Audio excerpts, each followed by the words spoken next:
No século XV, essas são aproximadamente as terras conhecidas na Europa. A leste estão as Índias, de onde vêm as especiarias e a seda. Na Europa, o comércio destes produtos de luxo é controlado pelas poderosas repúblicas de Gênova e Veneza. Mas em 1453, os otomanos tomaram Constantinopla e derrubaram o Império Bizantino. Ao estender a sua influência sobre o Mediterrâneo, puseram fim à Idade de Ouro das repúblicas italianas.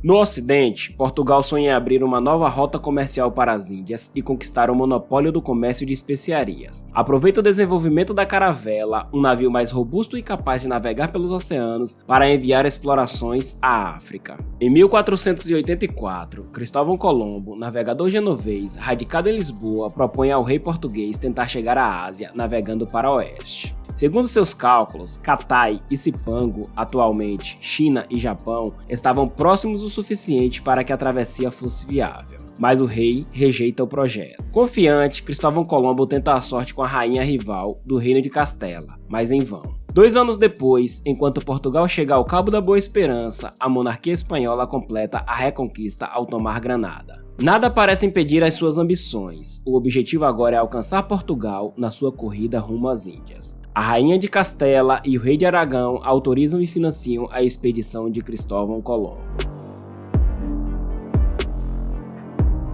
Em 3 de agosto de 1492, Cristóvão Colombo deixa Palos com 3 navios e 90 homens. Depois de uma breve escala nas Ilhas Canárias, dirigem-se para o oeste e navegam durante 36 dias rumo ao desconhecido. A tripulação finalmente chega a uma ilha. Colombo atraca e se encontra com o povo taino local. Convencido de ter chegado às Índias, Cristóvão Colombo os chamam de índios. Após algumas trocas, ele sai e explora as ilhas vizinhas. Pensando estar na Ásia, procura o reino do Grande Khan, mencionado nos escritos de Marco Polo. Numa ilha chamada Quisqueia, ele a rebatizou de La Española, constrói o Forte da Natividade, deixa 39 homens para trás e regressa com 7 tainos, ouro, pérolas e papagaios como prova do sucesso de sua expedição. Recebido como herói, ele retorna poucos meses depois à Natividade, desta vez com 1.500 homens para fundar uma colônia permanente da qual seria governador. Mas ele encontra os 39 homens deixados para trás mortos. Ele então funda La Isabela, em homenagem à rainha de Castela, e continua suas explorações. Durante este período, a monarquia espanhola e Portugal, para evitar conflitos em torno dos territórios recém-conquistados, concordam em traçar um meridiano.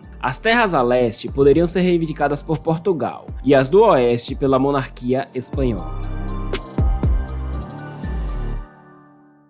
A Inglaterra, por sua vez, começa a procurar uma nova rota marítima para as Índias. Uma expedição é enviada mais ao norte e chega a uma terra que lhes é desconhecida. Vasco da Gama, sob a bandeira de Portugal, atravessa o Cabo da Boa Esperança, entra no Oceano Índico e chega à Índia em 20 de maio de 1498. Uma segunda expedição portuguesa parte para a Índia, mas à medida que se afasta da costa para aproveitar as correntes marítimas, a expedição chega a uma nova terra localizada a leste do meridiano de Tordesilhas. Ali encontra uma árvore exótica da qual se obtém um corante vermelho como uma brasa. Isso mais tarde dará o nome de Brasil à sua nova colônia. Enquanto os colonos espanhóis descobrem produtos desconhecidos na Europa como batata, tomate, tabaco e cacau, navios carregados de ouro, esmeraldas e pérolas regressam à Espanha, o que motiva a saída de muitos colonos para as novas terras espanholas. Trazem consigo animais domésticos e sementes, mas também doenças até então desconhecidas das populações indígenas, que, portanto, não estão imunes. Estas doenças espalham-se por todo o continente, mais rapidamente do que os colonos dizimam as populações inteiras. Em 1506, após uma 4ª viagem, Cristóvão Colombo morre. Poucos meses depois, a palavra América aparece no mapa em homenagem ao explorador Américo Vespúcio. O continente passaria a ser chamado de América. Nos territórios espanhóis, os colonos impõem trabalho forçado às populações locais, mas a monarquia espanhola, influenciada pela Igreja Católica, opõe-se a estes maltratos e tenta, através de novas leis, aumentar o seu controle sobre os novos territórios e melhorar a condição dos nativos. A Igreja Católica também envia missionários para evangelizar as populações locais. Das colônias espanholas, conquistadores chamados colonos exploram todos os lugares. Ao norte, eles descobrem uma terra que chamam de Flórida. No sul, uma expedição segue para o interior e descobre um mar do outro lado. Finalmente, em 1518, uma expedição segue para o norte ao longo da costa, passa por uma península e encontra representantes enviados por um imperador. O governador então decide enviar uma missão para lá. O conquistador Hernán Cortés deixa Cuba em 1519. No caminho, ele recupera um náufrago espanhol que sobreviveu 8 anos no país maia. E então consegue uma amante após um confronto. Ambos irão auxiliá-lo como intérpretes. Uma vez em terra firme, ele entende que está no Império Azteca, cuja capital, Tenochtitlan, controla as regiões vizinhas. Impressionados com as armas de fogo e os cavalos que nunca viram antes, algumas pessoas optam por se tornarem súditos da coroa espanhola. Cortés é guiado para Tenochtitlan, onde o imperador o recebe pacificamente. Ao mesmo tempo, ao sul do continente, Fernão de Magalhães, que também tenta chegar às Índias a oeste, passa por um estreito que um dia levará o seu nome e entra num novo oceano que lhe é desconhecido. Em Tenochtitlan, irrompe uma guerra entre os astecas e Cortés, que tinha sido expulso da capital. Ele se alia aos rebeldes e inimigos de Tenochtitlan. Depois sitia a cidade e corta o abastecimento de água potável. Mas os habitantes sofrem sobretudo com a varíola que dizima a cidade. Após 75 dias de cerco, Tenochtitlan entra em colapso e Cortés torna-se governador da Nova Espanha. Apesar da forte resistência, os espanhóis continuam a alargar o seu controle na América Central. A Espanha, que está em dívida com banqueiros alemães, os autoriza a fundar uma colônia numa área onde as casas são construídas sobre palafitas e que era então chamada de Pequena Veneza ou Venezuela. Ao sul, uma expedição segue para o interior, onde circulam rumores sobre um certo reino chamado Peru. O navegador Francisco Pizarro sai então em busca dele. Em terra firme, ele descobre que está no Império Inca, que está em plena guerra de sucessão. Após vários contatos de embaixadas intermediárias, é organizado um encontro em Cajamarca com o imperador Atahualpa. Mas a reunião não sai como esperado e Pizarro prende o imperador. 9 meses depois, apesar do enorme resgate de ouro e prata recebido pela sua libertação, Pizarro executa Atahualpa e depois toma Cusco, a capital do império. Enquanto surgem fortes rivalidades entre os colonos que querem monopolizar a riqueza inca, no norte de Tomembamba, um bolsão de resistência inca se organiza em torno do general Rumini Arrui. Mas, encontrando-se em uma situação difícil, ele decide queimar Quito e esconder toda a riqueza inca. Capturado e torturado, ele não revela a localização desse tesouro que, se existir, nunca foi encontrado. Mais ao sul, Pizarro funda uma capital, a Cidade dos Reis, que mais tarde se tornará Lima. Em 1536, em Cusco, os incas se rebelam e tomam a cidade. Almagro, aliado de Pizarro, que retorna de conquistas mal sucedidas no sul, toma a cidade e se autoproclama governador de Cusco. Uma guerra irrompe entre Pizarro e Almagro. Aproveitando o caos, os incas fundaram o reino de Vilcabamba, que resistirá aos espanhóis durante 36 anos. Mais ao sul, um grupo de populações chamadas Mapuches também resiste firmemente às incursões espanholas.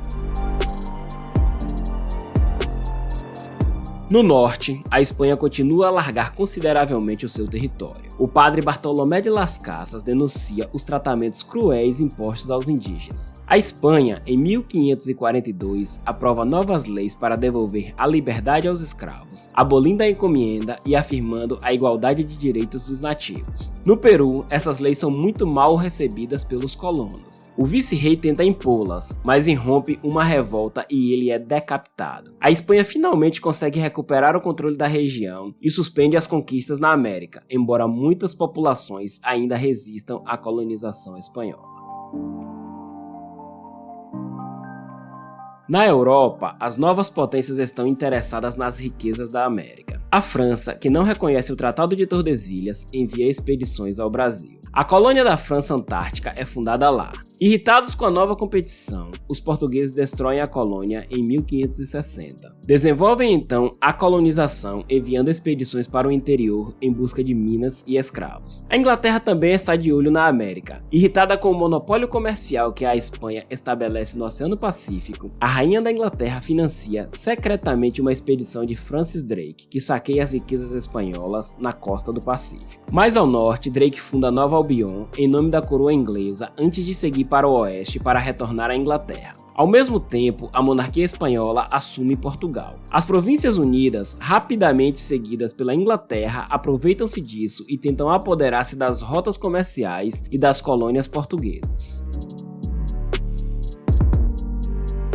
Na América do Sul, mais para o interior, uma região pouco explorada pelos espanhóis e portugueses atrai muitos aventureiros. Durante um século, o mito do Eldorado, a cidade cheia de ouro, foi amplamente divulgado. Isso atrai centenas de colonos europeus que devastam a região em busca de ouro, despertando a fúria das populações locais. Isso não impede a chegada de protestantes franceses, holandeses e britânicos que fugiam da Europa em busca de terras distantes das influências católicas. A norte, a costa da Terra Nova, rica em peixes, é frequentada por muitos pescadores de toda a Europa. Já em 1603, a França financia novas expedições para explorar a Acádia e fundar um primeiro assentamento em Port-Royal. Apesar dos conflitos com as populações locais, desenvolve-se a pesca e o comércio de peles.